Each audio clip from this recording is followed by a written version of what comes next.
Miarabatsika iaby raha alainareo fanampia-piasia avao. Les vidéos ny hitatsika teo iny de faux, nul, zéro. Tsy zay mihitsy ny définition ny mikasika ny fédéralisme. Ny état fédéral de tsy fitambarana firenena maro fa fitambarana fanjakana maro. État fanjakana firenena nation. Exemple araiky tsotra avao mba hazahoantsika azy. Firenena mikambana Nations Unies, États-Unis fitambarana fanjakana. Zay no tena marina amin'io. Ka io olo ny resaka an'io le tsy haiko nampitondra teny na président synady nivola hoe ny état fédéral de tsy mety satria fitambarana firenena maro de lasa ho firenena maro de la araky le nitatsika amin'ny vidéo iny de diso tanteraky. Nefa zao ino ny question apetraky eto? Ny question tena mipetraky eto la mamiko manokana tsy hoe moa ve mahay sa tsy mahay ty olo toy mahay azy miteny an'iny. Amiko mahay olo administrateur, olo mana diplôme farany ambony ary nianatsy tanatin'ny école farany ambony am'zany resaka administration zany. Donc mino fa hainy ary tsy tamin'ny ambaratonga zay nisy azy henan'izao lafa i am'izao nahazo any place zao ro ny anarana zany hoe ino ny atao hoe état fédéral, ino ny atao hoe état régional, ino ny atao hoe province autonome fa nianarany iany faela hainy soa io. Ny hainy fanontania mipetraky de zao ino ny antony nasakiany miseho amin'ny hainao manjery de nangalany an'izay responsabilité ho afabaraka zay eo anatrehany intellectuel abiaby zay misy erany faritany erany Madagasikara asakiany manome an'iny définition diso iny mikasika ny l'état fédéral hoe fitambarana firenena maro ka lasa mampizarazara. Eto antsika de fa manatriky ny endriky na désinformation zay ataony satria amiko averiko ndraiky amiko hainy soa ny définition ny atao hoe état fédéral ary hainy soa fa tsy firenena fitambarana firenena ny état fédéral États-Unis état fédéral Allemagne état fédéral tsisy resaka firenena zao. Par contre Nations Unies fitambarana firenena, nation firenena, état fanjakana. De mandeha zany ny eritseritsy hoe manakory zany ino mahavy azy mivolan'izay amiko ty resaky toy de misy plan fa tafapetrapetraky ary araky ny analysiko de plan à 4 étapes. Io plan io mba tsy hahatanteraky ny fipetrahany dinidiniky mikasiky ny état fédéral, mba tsy hidirany état fédéral anatiny le dinidiniky momba hoe manakory ny rafitsy tokony hataotsika eto amin'ny firenena amin'ny fampandrosoan'ny firenena sy amin'ny le resaky hoe fanovandrafitsy notamment anatiny le cadre ny concertation nationale. Mahavy anay ny volan'izay de zao tanatin'io to resaky ny toy Ramsey avy amin'ny synady toy de ny vola i point roy ny nandiniko izy tanatin'ny concertation lozy de nanao zao hoe ny mety aminay de hoe décentralisation ny tenany avao aza fa nanaiky hoe marina fa décentralisation hatramizay de tsy natao araky ny tokony hanaovany azy fa mitindra mitoraka aty kosa aloha zany hataotsika de apetraksika ndraiky ny fanontania hoe manakory amin'ny position zay manam-pahaiza nandiniky nikariky mikasiky ny fandehandraha raha amin'ny administrateur civil azy mikasiky ny fandehandraha raha eto amin'ny firenena de masaky miproposer ny vahoaky malagasy miseho amin'ny haina manjery de masaky miproposer ny vahoaky malagasy manao an'izao hoe mety toy tanatiny 80 tao de tsy mety mihitsy toy resaky décentralisation toy. Manahaky hoe ny ville matériel raiky de anatiny 80 tao matériel io tsy mandeha de mbo misy olo ndraiky manao an'izao hoe fa handeha am'izay i am'izao de manakory ny hinoan'olo am'zany nefa ny anisany antony fa nataoko tamin'ny vidéo teo aloha zay anisany antony itakiany vahoaka am'izao fizakantena ara économique ara politika de ny tsy ny appliqueva antoy décentralisation de androany zany manantena reto reto hoe décentralisation mety am'izao. Ka amiko misy an'le plan tiandreo atao à 4 étapes. Ty plan à 4 étapes ty fa nihitako liany faela fa nandrasako aloha hoe au moins ny étape 1 sy ny étape 2 amin'ny ty plan ndreo teo, ty plan ndreo toy zany azafady no miseho de eo am'izay zany zao voanao zao hoe aleo ambaraky ny tohiny. Ny étape 1 am'ty plan ty mba tsy hatanteraka mba tsy hidira ny état fédéral anatin'ny discussion lafa avy ny concertation nationale de ny diabolisation ny état fédéral. I reny hitatsika hoe fanaradratia ny état fédéral. Tsy rozy miproposé hoe ino ny raha tokony proposé vandrozy à la place ny état fédéral fa ny état fédéral mihitsy no ieza ho diaboliseva. De reny zao ny tena vatantenako zao ny sibiran'izany ny sariko ny sariny Joachim Chatelard roa natao teo de natao ny association d'idées manao an'izao hoe reto maramila vazaha de ny fédéralisme mampizarazara mampisarabazana de reto am'izay miappliquer an'le théorie nataony en tout cas les stratégies nataony Gallieni tamin'ny fotoanandrony hoe zarazarao anjakana diviser pour régner zay zany natao zay ny étape voalohany zay. Ny étape faharoa zao i tafilitra anatiny mihintsika zao. Ny étape faharoa de reny déclaration ataony synade reny amea définition diso mikasika an'le fédéralisme de atao hoe ampiakary ny image ny décentralisation zay raha ty tanatiny enimpolo tao ajano kelikely ijanonantsika kelikely mikasika ny décentralisation manao koa no manfandeha nisy nitaky an'io décentralisation nisy nitaky an'io fédéralisme io taloha tamin'ny 31 mars 1992 de Tom CMS Sonerano ino raha niseho ny voatifitsy monjajony ny voatifitsy la Gaston ino tiantony apetrao ny fantany ino tiantony ny tifirany reto lafa tsy tanteraky le fédéralisme tamin'iny de napetraky ny décentralisation zay tsy niappliqueva soa fa napetraka avao nanao koa ny fiainatsika malagasy raha fa nisy an'izay décentralisation zay de teo ndraiky natao koa misy anatin'ny page koa misy lahanteny ny Zafelbera manazavazava ny faniriany hametraka an'io état fédéral io vonanany zay eritreritry zay de misy ny nivadiky am'retoleto de tsy nahafany nanatanteraka an'io état fédéral io satria natao empêchement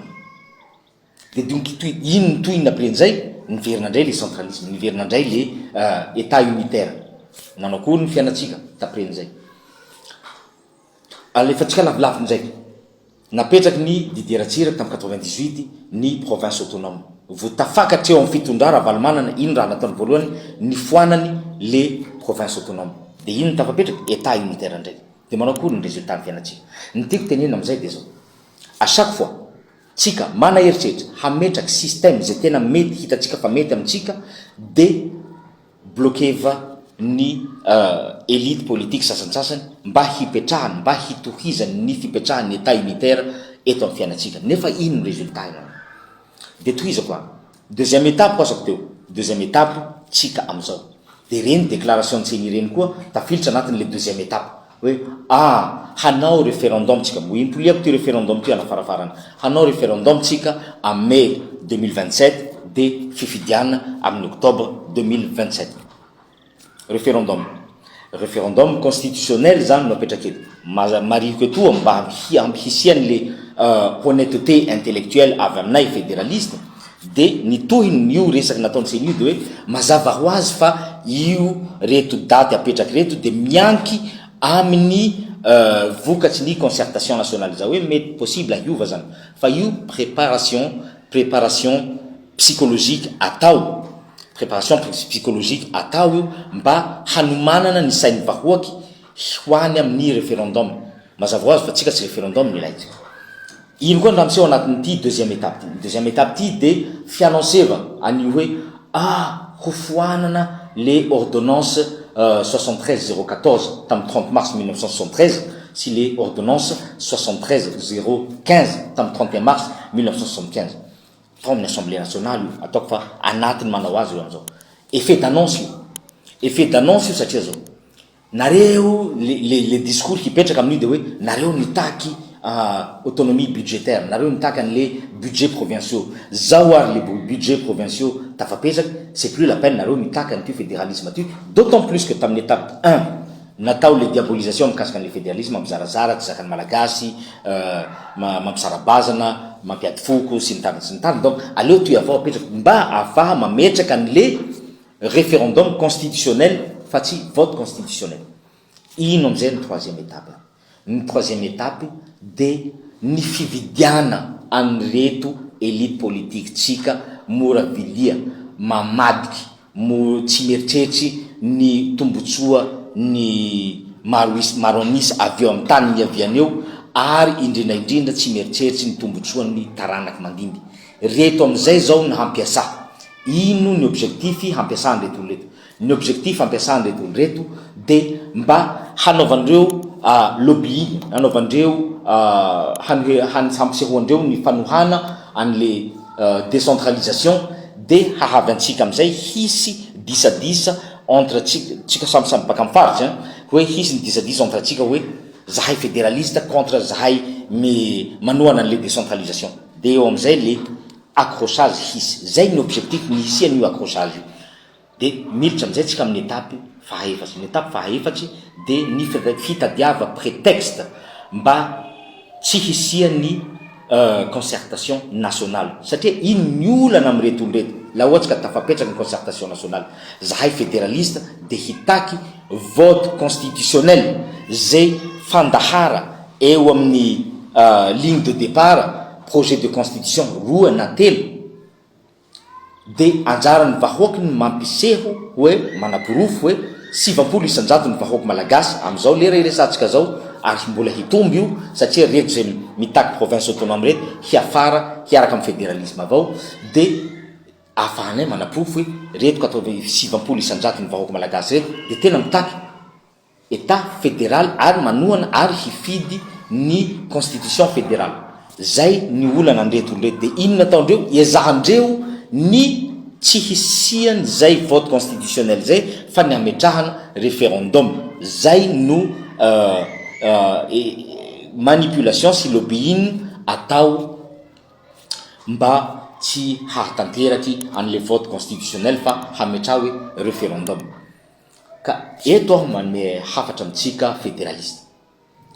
aoka tsika tsy ho voarebireby amin'ny resaky provocation mikasiky ny adipoko mikasiky ny rehetrarehetra ny tady hisy io l'étape any tadivinareo fa diabolisation ny fédéralisme anao tao eo hisy io provocation io aoka tsika ho tony haitsika fa ny fédéralisme zay taketsika ny fédéralisme zay tohanatsika de tsy mivoy resaky adipoko zao ka noho zay tsy vivozantsika ny resaky adipoko zay haindreo fa tsy misy resaky adipoko io hiezahandreo ho créeva zay situation na adipoko zay de atao an'izao hoe io ary le problème le fédéralisme mitarika an'le adipoko satria zao ny provocation baka amindreo ny réaction baka amitsika no hampiexiste an'izay resaky adipoko zay anatin'le resaky hoe fitakiana état fédéral ka aoka tsika ho tony aoka tsika tsy haneky provocation amin'ny resaka an'izay fa ndaotsika ho concentré amin'ny tena essentiel amin'ny tena important amitsika zany hoe ny tsy hahatapiteraky ny fipetrahany état unitaire eto ny rafitra état unitaire eto a Madagasikara ary ny hahatanteraky ny fipetrahany état fédéral ndao consolidevatsika ny bazetsika amin'ny lera iresantsika am'izao io ny bazetsika matanjaky ny mpanaraka antsika maro ny idéologietsika mafonja tsy zakandreo zay am'izao de ho créeva tsikelikely am'izay le situation afaha midénigrer afaha midiscréditer afaha midiaboliser miinstrumentaliser an'le resaky adipoko ka aoka tsika ho tony ary tsy anenkinenky hoentindreo am'izay raha zay satria lasa tsika hipédale dans le vide tsika de tsy ho any ho concentré amin'ny justification amin'ny concentré amin'ny fanapirofoatsika hoe tsika tsy misy adipoko fa tsy concentré amin'ny fanamafisa ficonsolideva ny base tsika zay no tsy tiako hiseho zay no ataoko hoe ndao tsika ho tony ndao tsika ho concentré amin'ny raha takiatsika ino moa ny takiatsika hisiany concertation nationale zay fanampanantenany président de ny refondation de la République de Madagascar ary zao etoa matoky fa ny PRRM de olo tsy mpivadika amin'ny teniny ny PRRM la ohatsy ka manome ny teny amin'ny maha miaramila azy de hitazona an'io fisian'io concertation nationale io ary mangataky zao koa etoa amin'ny président Mikael Randrianirina mon colonel avoahy am'izay mba ho hain'ny vahoaka hoe hanao kory sy manao kory marina no fandehan'ny concertation nationale io mba hisokafany débat contradictoire la ohatsy ka mety na tsy mety aminay ny ofiseho ny concertation nationale io satria zay no mety olana hisy am'izao fa zahay aloha de atreto de mampiseho ary manamarika ary mitémoigner ny fatokisanay anao hainay anao homme de parole ary tsy hivadika amin'io ary hanao miainao tsy ho zavatry mba hatanteraka ny concertation nationale io ary mba hisiany vote constitutionnel koa fa tsy hisiany référendum constitutionnel zany hoe constitution raiky ho proposé avy amin'ny vahoaky de atao eny na tsia aoka ny hetahetan'ny vahoaky ho afaky hiseho à travers ny vote constitutionnel. Zay ny resaky tiako hapetraka amitsika eto androany tandremontsika reo 4 étapes reo fa ho zay ny ho déroulement nio engane mba diso amizay analyse zay engane mba diso tsy misy faniriako mafy etoa la tsy ny ho diso amizay analyse ko hoe misy plan à 4 étapes etoa zay mahavy ny olo manapahaiza tokony hatokisany firenena malagasy tokony hatokisany vahoaka malagasy masaky mavandy amin'ny fanaratsiratsia ny fédéralisme zay koa zany ny message tiako hapasa am'ty vidéo ty androany ambava homa ampo mieritseritsy ary ka halino tsika tsy maintsy mitsanga ary tsy maintsy voalohany et vive le fédéralisme.